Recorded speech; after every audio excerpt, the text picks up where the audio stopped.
Assalamualaikum warahmatullahi wabarakatuh. Halo teman-teman, perkenalkan kami kelompok 2 Angkatan 13 peserta Latsar CPNS 2026 BPSDM Provinsi Maluku. Hari ini topik pembahasan kita mengenai masa depan ASN. Bukan hanya sebuah perubahan terkait dengan administratif, melainkan sebuah ekosistem transformasi birokrasi. Sebuah fondasi besar yang akan menopang pelayanan publik Indonesia ke depannya. Perlu kita sadari bahwasannya transformasi birokrasi tidak bisa hanya berdiri pada satu kaki. Ia adalah harmoni dari ketiga pilar, yakni manajemen ASN, smart ASN, dan smart governance. Manajemen ASN adalah fondasinya. Melalui amanat Undang-Undang Nomor 20 Tahun 2023, negara memberikan kepastian bahwasannya kita, para ASN, direkrut berdasarkan sistem merit. Kompetensi kita dikembangkan tanpa henti, dan kinerja kita dievaluasi secara objektif. Lalu, mengapa ini menjadi kunci? Karena satu hal yang pasti, digitalisasi sebagus apapun atau sistem secanggih apapun tidak akan pernah memberikan hasil yang optimal tanpa kehadiran para ASN yang profesional dan memiliki integritas yang tinggi. Inilah pandangan kami mengenai ekosistem transformasi birokrasi. Manajemen ASN yang kuat, kita membutuhkan ASN yang terampil dan cerdas secara digital. Itulah yang dinamakan dengan Smart ASN. Pada kesempatan kali ini, saya akan menjelaskan sedikit tentang 4 pilar Smart ASN. Yang pertama ada namanya digital skill atau keterampilan digital, di mana kemampuan ASN dalam mengoperasikan teknologi informasi dan komunikasi seperti aplikasi, sistem informasi, dan memanfaatkan teknologi untuk meningkatkan kinerja dan pelayanan publik.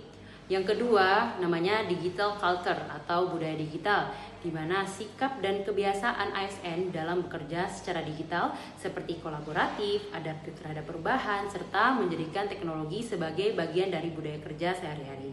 Yang ketiga yaitu digital etik atau etika digital, di mana kemampuan ASN dalam menggunakan teknologi secara bertanggung jawab, menjaga profesionalitas, tidak menyalahgunakan informasi, serta menghormati privasi dan norma dalam ruang digital. Yang keempat namanya digital safety atau keamanan digital, yaitu kemampuan ASN dalam menjaga keamanan data dan informasi seperti melindungi data pribadi, menggunakan sistem dengan aman, serta waspada terhadap ancaman cyber. Sehingga keempat pilar ini bukan hanya sebagai pilihan, tetapi keharusan pada setiap ASN di era digital. ASN yang kompeten dan smart secara digital harus bekerja dalam sistem yang juga cerdas.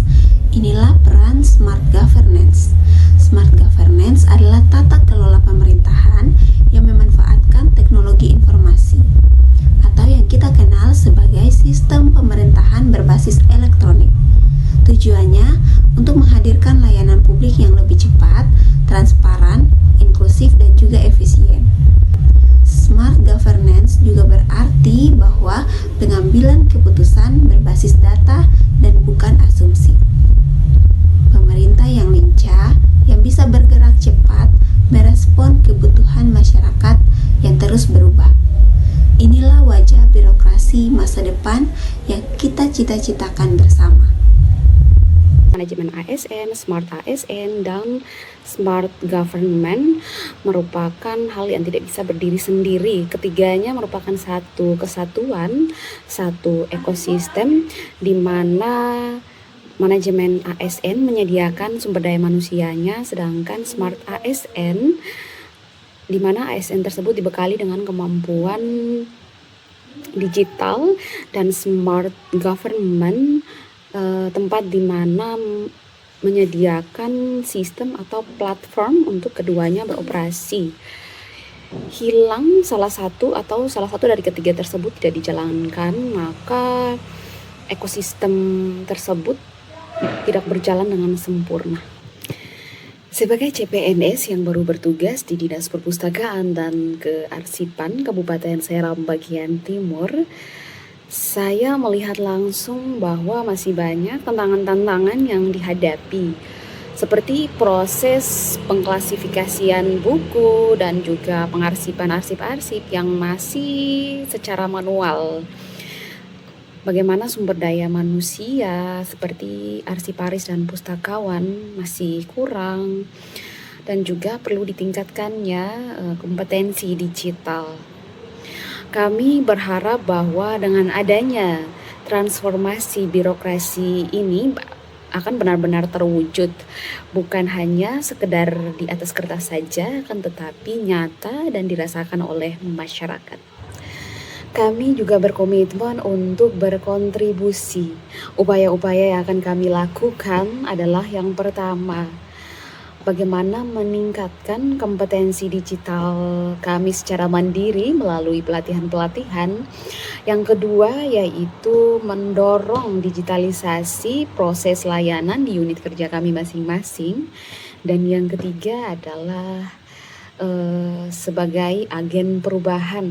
Dan yang keempat adalah bagaimana menerapkan nilai-nilai berakhlak, khususnya adaptif dan kompeten, sebagai landasan perilaku kami bekerja sehari-hari. Dari kesimpulan yang bisa saya ambil dari 3 keterkaitan tersebut, yaitu keberhasilan implementasi ini sangat bergantung pada komitmen dan kesiapan seluruh ASN untuk terus belajar, beradaptasi, dan menjaga integritas dalam setiap proses kerja. Bahkan transformasi ini juga bukan untuk sekadar tuntutan kebijakan, melainkan sebuah keharusan untuk memastikan pelayanan publik yang berkualitas, inklusif, serta relevan dengan tantangan masa depan. Dan demikian juga ASN diharapkan mampu menjadi motor penggerak perubahan menuju tata kelola pemerintah yang profesional, lincah, efektif, dan efisien. Karena di era sekarang birokrasi yang lambat itu bukan cuma ketinggalan, tapi beresiko ditinggalkan.